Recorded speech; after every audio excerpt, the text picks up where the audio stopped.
বর্তমানে হিরণ চট্টোপাধ্যায়ের বিবাহকে তুমি একেবারে সমর্থন করছো? যে যেখানে খুশি বিয়েটা করতে পারেন, কিন্তু সেটা যেন আইন সিদ্ধভাবে হয়। একদিকে উনি ডিভোর্সও হননি, একদিকে আবার বিয়েও করেছে এবং একদিকে মেয়েও রয়েছে। আমরা হিরণের কেউ কিন্তু স্টেটমেন্ট পাইনি। যদি তোমার মনে হচ্ছে কোথাও গিয়ে কি ফেসে গেছে, একটা কোনো ট্র্যাপে পড়ে গেছে? ফটোশুটের ছবি, এটাও তো হতে পারে। মিডিয়ার সামনে যা বলছি তার তো কোনো আইনি গ্রহণযোগ্যতা নেই। বর্তমানে হিরণ চট্টোপাধ্যায়ের বিবাহকে তুমি একেবারে সমর্থন করছো? গঙ্গার ঘাটে বসে বেনারসে যেভাবে বিয়ে সেরেছে সেটাকে তুমি তাহলে সমর্থন করছো? দেখো, যে যেখানে খুশি বিয়েটা করতে পারেন, কিন্তু সেটা যেন আইন সিদ্ধভাবে হয়, আর কিছুই নয়। আমাদের বহু বন্ধু বান্ধব রয়েছেন ফিল্ম জগতের, তাদের কেউ একটা বিয়ে করে খুব সুখী তাদের মতো করে, আবার আমার দেশের আইন বলেও দেয় যে দুজনে যদি একসঙ্গে সুখী তোমরা না থাকতে পারো, তার পদ্ধতি রয়েছে ডাইভোর্স। সেই ক্ষেত্রে তোমরা অফিসিয়ালি ডাইভোর্সটাকে নিয়ে সম্পন্ন করে তারপর নতুন জীবন তোমরা শুরু করতেও পারো। কেউ একটা মানুষের সঙ্গে নিজের বিবাহিত জীবন আনন্দের সঙ্গে সম্পন্ন করতে পারে শেষ মুহূর্ত অব্দি বয়সকালের। আবার কেউ কেউ দেখে যে না, সেটা নারী পুরুষ উভয়ের ক্ষেত্রে, যে আমাদের বদল দরকার রয়েছে, আমরা যেমনটা ভেবেছিলাম তেমনটা যাচ্ছে না। এটা নাগরিক স্বাধীনতা একটা। এবার অনেকেই পরিষ্কার, যেহেতু আমাদের ফিল্ম ওয়ার্ল্ড বা খেলোয়াড় জগৎ বা অন্য জগৎ যেখানে মানুষের চর্চিত হওয়ার সুযোগ বেশি, সেই মানুষজনের জীবনে যদি এরকম কিছু ঘটনা ঘটে, সেটাকে নিয়ে প্রচুর একটা আলোচনা হয়। এই একই ঘটনা কিন্তু যিনি চাকরি করছেন, যিনি ব্যবসা করছেন, যিনি পড়াশোনা করছেন বা এই ধরনের কাজ, বিষয়টা তো একদিকে উনি ডিভোর্সও হননি, একদিকে আবার বিয়েও করেছে এবং একদিকে মেয়েও রয়েছে, তো বিষয়টা তো একটা জোটালা পাকিয়ে গেছে অলমোস্ট। দেখুন, কারণ তিনি তো শর্টেডলি জিনিসটাকে সামলায়নি, কারণ একদিকে তিনি সম্পর্ক রেখেছেন আর একদিকে বিবাহ করেছেন, এবং তোমরা একসঙ্গে বহু বছর কাজ করেছো, তোমরা রাজনীতির মঞ্চেও একসঙ্গে কাজ করেছো। সেই ক্ষেত্রে কি মনে হয়, এটা কি বর্তমান পরিস্থিতি তৈরি করে দিচ্ছে? দেখো, আমি আবার বলছি যে শুধুমাত্র যেটা হয় আর কি, চর্চিত লোকজন যাদের লোকে চেনে জানে তাদের নিয়ে যে আলোচনাটা হয়, এমনটা নয় যে শুধু তাদের জীবনেই এই ঘটনা ঘটে। তিনি চাকুরিজীবী হোক, আমার এই সমাজে ব্যবসায়ী হোক, ছাত্র জীবনে থাকুক, আমার সাধারণ নাগরিক জীবনে এই ঘটনা অহরহ ঘটছে। কিন্তু তারা যেহেতু চর্চার মধ্যে আসতে পারেন না, তো তাই তাদের বিষয়গুলোকে নিয়ে আলোচিত হয় না। যে সময় যে সমাজ যেভাবে চলছে সেই অনুযায়ী কিন্তু প্রত্যেকটি মানুষের জীবনে নানান ধরনের সম্পর্ক আসে, সম্পর্কের জটিলতাও আসে। ধরো তুমি আমি কথা বলছি, আমাদের জীবনে হয়তো এই ঘটনা ঘটেনি, কে বলেছে কালকে এই ঘটনা তোমার আমার বা আমাদের কথা যারা শুনছেন তাদের জীবনে ঘটেনি বা ভবিষ্যতে ঘটবে না, এমনটা কেউ দাবি করে বলতে পারেন? তো যাই হোক না কেন, যে কোনো কারোর জীবনে এটা ঘটতে পারে। শুধুমাত্র যারা চর্চায় থাকেন, যে কোনো জীবিকায় যদি তাদের নাম পরিচয়ের জায়গা একটু আলাদা হয়ে থাকে, সেই ক্ষেত্রে সেটা বাইরে আসে। হিরণের ক্ষেত্রে দেখুন, আমরা হিরণের কেউ কিন্তু স্টেটমেন্ট পাইনি। মানে আমি যতটুকু জানতে পেরেছি সেটা মিডিয়ার মাধ্যমে জানতে পেরেছি। তার স্ত্রীর বক্তব্য বা তিনি যার সঙ্গে নতুনভাবে বিবাহ বন্ধনে আবদ্ধ হয়েছেন বলে শোনা যাচ্ছে, তার সেই ভদ্র মহিলার তার কিছু বক্তব্য, সেগুলো আমরা শুনে নিজেরা একটু না জানা বেশ কিছু অঙ্ক আমরা কেমনটা করলে কেমন হতো এইটার সঙ্গে আমরা একটা মেশাচ্ছি। কিন্তু আমার এই ক্ষেত্রে খুব মনে হয় যে কোনো বিষয়ের একটা সুস্থ সমাপতন এবং সুস্থ শুরু, কারণ আমাদের মন যে কথা বলুক, আমাদের আইন, আমাদের কিছু নিয়ম, সেগুলো মেনে চলতেই হয়। এবার সব আইন বা সব নিয়ম সেটা মনের বেড়াজাল দিয়ে আবার বেঁধে রাখা যায় না। তাই এক্ষেত্রে বাইরে থেকে কে দোষী কে নির্দোষ, কার কোনটা মেনটেন করতে পারলে ভালো হতো, এই সম্পর্কে আমরা বক্তব্য অনেকে রাখতেই পারি, কিন্তু এটা মেলে না। যা এটা প্রত্যেকেরই ব্যক্তিগত একদম পেরিফেরি, সেইখানে আমরা কেউ কিন্তু খবরদারি করতে পারি না। একমাত্র খবরদারি করতে পারে আমার দেশের আইন বা নিয়ম। আমরা আমাদের ভালো লাগা বা খারাপ লাগাটুকু বলতে পারি। তার স্ত্রী বলেছেন যে তিনি বহু বছর ধরে মানসিক যন্ত্রণার মধ্যে দিয়ে যাচ্ছিলেন এবং শারীরিক যন্ত্রণাও তিনি ফেস করেছেন। সেই ক্ষেত্রে প্রশ্ন বারবার সাংবাদিকদের, তাহলে কেন আইনের দ্বারস্থ তিনি হননি? এই ক্ষেত্রে তুমি কি এত বছর কাজ করাতে বা রাজনীতির মঞ্চে যখন কাজ করেছো এই জিনিসগুলো বুঝেছো হিরণকে দেখে যে সে মানসিক যন্ত্রণার মধ্যে দিয়ে নিয়ে যেতে পারে বা তার মধ্যে এরকম একটা পৈশাচিক আত্মাও বাস করতে পারে? না, আমি তো সেটা তো আমার পক্ষে বলা সম্ভব নয়। এই অভিযোগের কতটা বা এই কথার কতটা সত্যি বা মিথ্যে সত্যি এটা আমাদের জানা সম্ভব নয়। ঠিক যেমনই প্রচুর সাংবাদিক বা যাদের সঙ্গে কথা বলেছেন তারা যখন প্রশ্ন করেছেন আপনি কোথাও জানিয়েছেন কিনা,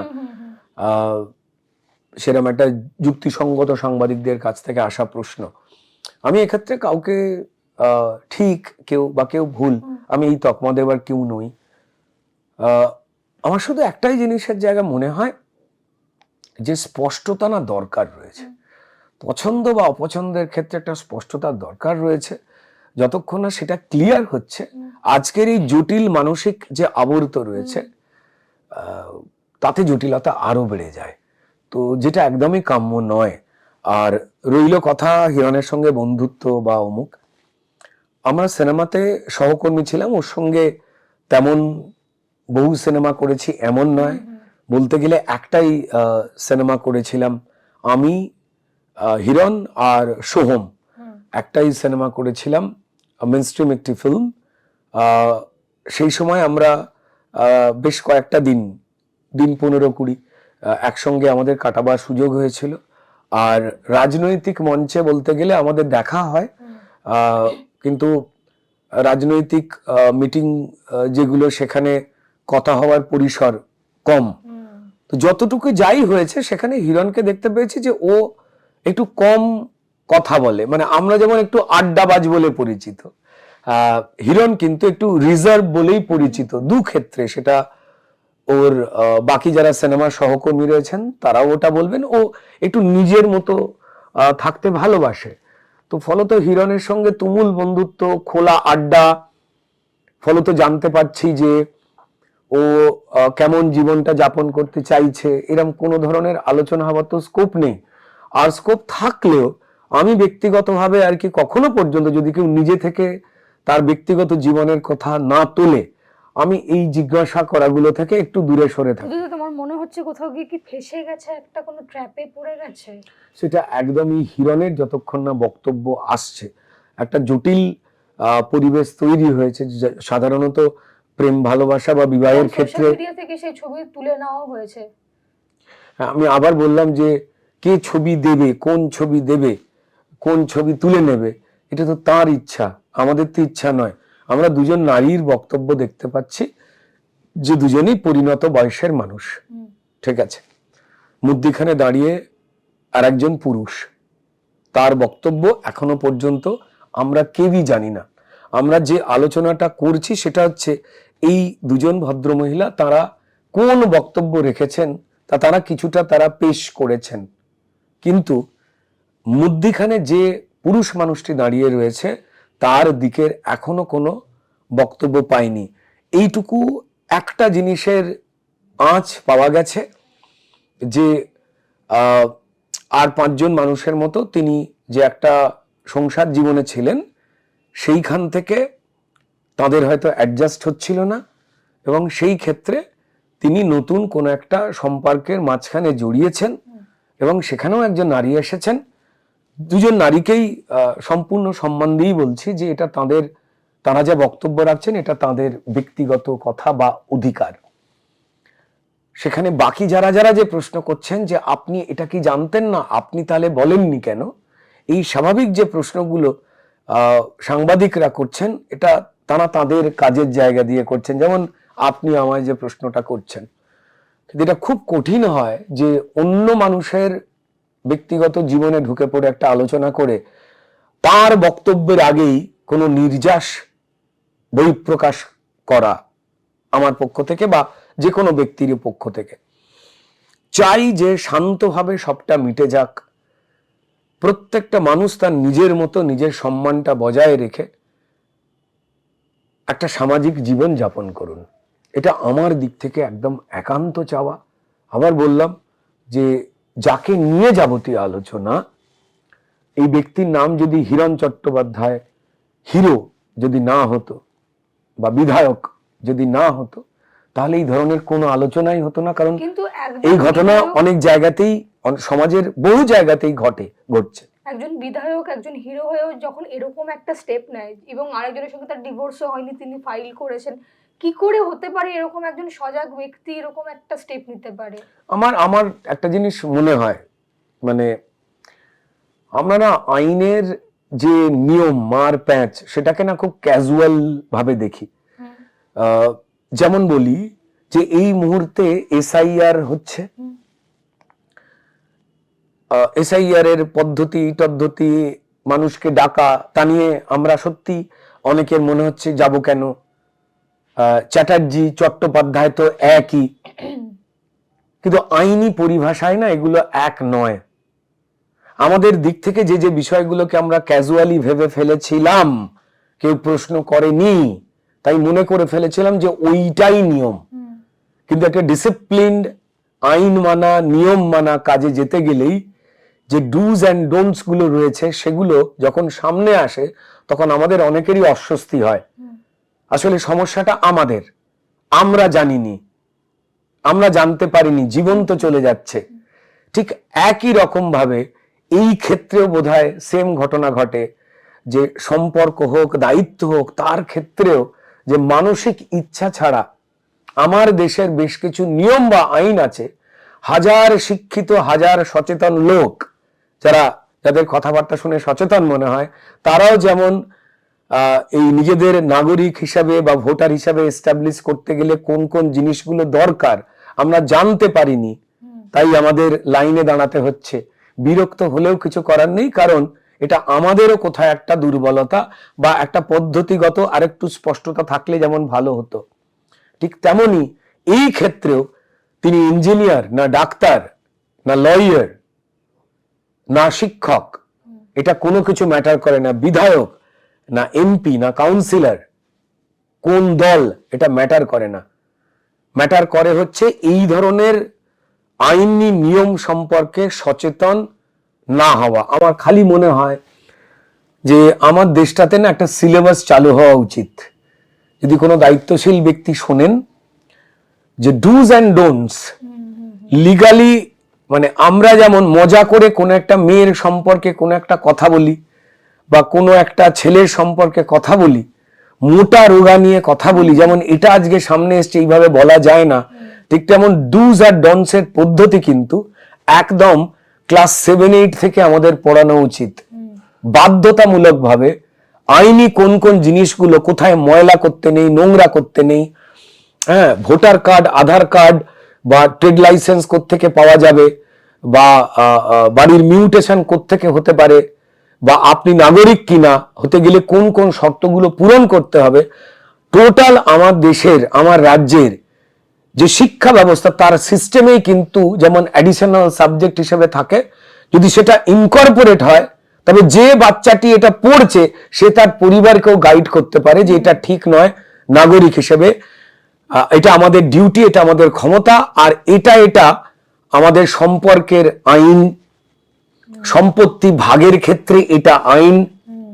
তাহলে কি লয়ারদের উপরেও চাপ কম পড়ে, আদালতের উপরেও চাপ কম পড়ে? না হলে কি না প্রচুর লোক ভুলভাল আমাদের অনেক কিছু ধারণা দিয়ে দেয় যেটা নিয়ে আমরা কিন্তু বিপদে পড়ে যাই। তো ফলত সেই ক্ষেত্রে যে আলোচনার পরিপ্রেক্ষিতে কথাটা এলো যে অনেকেই কিন্তু অজ্ঞ থাকতে পারেন এই বিষয়ে। বিধায়ক হয়ে কি এই বিষয়টা মানা যায়? একজন বিধায়ক, তুমি আমি আপনি আমি আমাদের বন্ধুরা সেটা মানবেন কি মানবেন না এটা আমাদের ইচ্ছা। যারা প্রশ্ন তুলছেন তাদেরও যদি জিজ্ঞাসা করা হয় তাদেরও বলবো তারাও জানেন না। ট্রোল করা খুব সোজা, কিন্তু যিনি ট্রোল করেন, যে বিষয় নিয়ে কাউকে ট্রোল করছেন বা সমালোচনা করছেন, তিনিও সেই বিষয়টা পুরোপুরি জানেন না। আমাদের নিজেদের মনে হচ্ছে বেশ কিছু সামাজিক অজ্ঞতা রয়েছে, আইন সম্পর্কে না জানা রয়েছে, সেটা রাষ্ট্র বা রাজ্যেরও দায়িত্ব যে আমাদের এটা জানিয়ে দেওয়া। আপনি একজন সাংবাদিক, আপনাকে যদি জিজ্ঞাসা করি যে পরিষ্কার আপনার পরিবারের সম্পত্তি ভাগ কথায় ধরলাম যে আপনার বাবা হঠাৎ গত হলেন, তিনি উইল করলেন না, আপনারা 3 ভাই বোন, 2 বোন 1 ভাই, কিভাবে প্রপার্টি ভাগ হবে? আপনাদের বিয়ে হয়ে গেছে, আপনি জানেন? দেখবেন আপনি বলবেন না আমি প্রপারলি জানি না। এটাও তো একটা নিয়ম। আমি কারোর পক্ষে বা কোনো বিপক্ষে কোনো মতামত দেওয়ার আগে আমাকে জানতে হয় যে আমি জানি স্পষ্ট কিনা। এবং খুবই সহজ তো একটা নিয়ম যে আইনি পথে বিবাহ হয়েছে, সেটা বিচ্ছেদ না হওয়া অবধি কোনো সম্পর্কে জড়ানো যাবে না বা কোনো বিয়ে করা যাবে না। সেই ক্ষেত্রে তো এইটা খুব উইলের থেকে তো অনেক সহজ নিয়ম। হ্যাঁ, অনেকটাই হয়তো সহজ নিয়ম, কিন্তু সেটাই কজন কতটা পরিষ্কার জানতে পেরেছেন সেটা তো একটা প্রশ্ন থাকে। অবশ্যই এক্সপেক্টেড যে একটা, তুমি কি হিরণদার সঙ্গে কথা বলার চেষ্টা করেছো? আমি টেক্সট করেছিলাম, উত্তর পাইনি। এবং তার ওয়াইফের সঙ্গে কি কথা বলে? না, তার ওয়াইফের সঙ্গে আমার কোনো বন্ধুত্ব পরিচয় তেমন ভাবে নেই, এবং এই মুহূর্তে যে ভদ্রমহিলাকে নিয়ে হিরণের ব্যাপারে কথা হচ্ছে তাকে তো আমি চিনিও না সেইভাবে। আমি মিডিয়াতেই ছবি দেখলাম, কেউ কেউ বলছেন আচ্ছা ওটা কি ফটোশুটের ছবি, এটাও তো হতে পারে। আমি ফেসবুকে যা লিখছি, মিডিয়ার সামনে যা বলছি, তার তো কোনো আইনি গ্রহণযোগ্যতা নেই, একদমই নেই, কোনো পক্ষেরই নেই, নারীরও নেই, পুরুষেরও নেই। সো ফলত একটা আলোচনা চলছে, অনেক কিছু কানে আসছে। আবার বলছি, কারুর একটা ব্যক্তিগত জীবন, তার ব্যক্তিগত জীবন, আমরা আমাদের ছোট নাকটাকে বড় করে ঢুকিয়ে দিতে পারি না। কিন্তু মানুষের মনে প্রশ্ন তো থাকবেই, কারণ হিরণ একজন অভিনেতা হিসেবে তার নাম বেশ চর্চার মধ্যে ছিল, রাদার দেন বিধায়ক হিসেবে তিনি যা, তার থেকে বেশি অনেক ভালোবাসার জায়গায় ছিল। এবং সিনেমা জগতের লোকজনের সম্পর্কে বা শিল্পী হোক, খেলোয়াড় হোক, একটা আগ্রহ একটা মানুষের আসেই। তো আমার মনে হয় যে হিরণ ব্যক্তিগতভাবে যতটা ক্লিয়ার করতে পারবে সেই বুঝে বোধহয় আমাদের জানতে সুবিধে হবে সবটা। এখনো পর্যন্ত আমরা পাক্ষিক কথা শুনছি, এই পক্ষ ওই পক্ষ, কিন্তু মধ্যখানে যিনি রয়েছেন তার দিক থেকে কোনো বক্তব্য শুনতে পাইনি। তার বক্তব্য শুনতে পেলে আমরা স্পষ্ট বুঝতে পারবো যে কার ভুল, কার ভ্রান্তি, বা কার মানসিক আবেগ, বা কার কোথায় কোন একটা চাপ কাজ করছিল। প্রচুর অলিখিত শর্ত, চাপ থাকে, যেটা আইনি পরিভাষায় হয়তো তার ব্যাখ্যা হয় না, তা দেখতে পাওয়া যায় না। তাই কাউকে কারুর উপরে আঙুল তোলবার আগে বা কাউকে সমর্থন করবার আগে সেই বিষয়টা কিন্তু ভালো করে বোধহয় বুঝে নিলে আমাদের প্রত্যেকেরই ভালো হয়। এই ঘটনা আমার, আপনার, আমাদের কথা যারা শুনছেন, আমি আবার বলছি, হয় তাদের জীবনেও ঘটে গেছে, কাউকে হয়তো তারা জানতে দেননি বা তারা গোপন রাখতে পেরেছেন। আবার এই যে আদালতে এত লোক যায়, এত ডিভোর্সের মামলা হচ্ছে, এত দ্বিতীয়বার বিয়ে, তৃতীয়বার বিয়ে হচ্ছে, সম্পর্ক ভেঙে যাচ্ছে, লিভ টুগেদার নিয়েও এখন আইন করা হয়েছে। আদালতে এত লোক যাচ্ছে, তাদের মধ্যে কতজন খেলোয়াড় যাচ্ছে, কতজন অভিনেতা অভিনেত্রী যাচ্ছেন, এবং বা কতজন সঙ্গীত শিল্পী যাচ্ছেন, আর কতজন সাধারণ মানুষ যাচ্ছেন যারা এই জীবিকার বাইরে অন্য জীবিকার মানুষ। অন্য জীবিকার মানুষের সংখ্যাটা বেশি। যারা আলোচনা করছেন তাদের মধ্যে একটা বড় সংখ্যার মানুষ রয়েছেন এই ধরনের সম্পর্কিত যন্ত্রণার মধ্যে বা ঘটনার মধ্যে তারা জড়িয়ে রয়েছেন। সো চাইবো যে এগুলো লাঘব হয়ে যায় সবার থেকে, কেউ যেন কারুর বিরুদ্ধে বিষোদ্গার করবার মতো পরিবেশের মধ্যে না থাকেন। এমনিতেই একটা বিভিন্ন ধরনের জীবন যন্ত্রণার বিষ, অন্ধকার, কুয়াশা পশ্চিমবঙ্গকে আচ্ছন্ন করেছে। তার মধ্যে এই সবগুলো যত কমে যাবে তত বেশি করে অস্পষ্টতা কেটে আমরা একে অপরকে চিনতে পারবো। টলিউডের latest update, gossip and entertainment পেতে সাবস্ক্রাইব করুন শুধুমাত্র সিটি সিনেমা, আর ফলো করুন সিটি সিনেমার Instagram, Facebook, Twitter and ShareChat page.